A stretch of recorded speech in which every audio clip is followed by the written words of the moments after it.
லீவெல்லாம் முடிஞ்சு திரும்பியும் school routine start ஆயிடுச்சு. ஸோ இன்றைக்கி வந்து ஃபர்ஸ்ட் டே ஸ்கூல் அப்படிங்கிறனால, இன்றைக்கி அவங்களுக்கு பிடிச்சமான லஞ்ச் தான் பேக் பண்ணியிருந்தேன். கத்திரிக்காய் சாம்பாரும், அதுக்கப்புறம் பேபி பொட்டேட்டோ தொக்கு வந்து செஞ்சுருந்தேன். ஸோ இது வந்து பசங்களோட ஃபேவரேட்டு. ஹஸ்பண்டுக்கும் பிடிக்கும். ஸ்நாக்ஸ்க்கு பார்த்தீங்கன்னா, காஜு கட்லியும் 2 டேட்ஸும் வச்சு பேக் பண்ணியிருந்தேன். ஹஸ்பண்டுக்கும் அதே தான் வச்சுருந்தேன். ஸோ இன்றைக்கான லஞ்ச் பாக்ஸ் இது தான். First day lunch box recipe போட்டிருக்கேன். பிடிச்சிருந்தா மறக்காமல் லைக் பண்ணுங்கள், ஷேர் பண்ணுங்கள், கமெண்ட் பண்ணுங்கள். அவங்க கிளம்புனதுக்கப்புறமா நான் உட்காந்து கொஞ்சம் நேரம் டீ குடிச்சிட்டு ரிலாக்ஸாக டேவை ஸ்டார்ட் பண்ணுறேன். இப்போ ஸ்கூல் போயிட்டாங்க. கீத்து எங்க? கீத்து ஸ்கூல் போயிடுச்சா?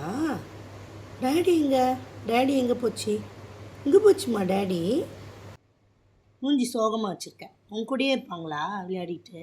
இத்தனை நாள் எல்லோரும் வீட்டில் இருந்தாங்க. இன்றைக்கி எல்லோரும் ஆஃபீஸ் ஸ்கூலுன்னு கிளம்புனோடனே இவன் முகத்தை பாருங்கள், அப்படியே சோகமாயிட்டான். ராக்கி பாய், அக்கா வர ஸ்கூல் போயிட்டு வர அக்கா என்ன?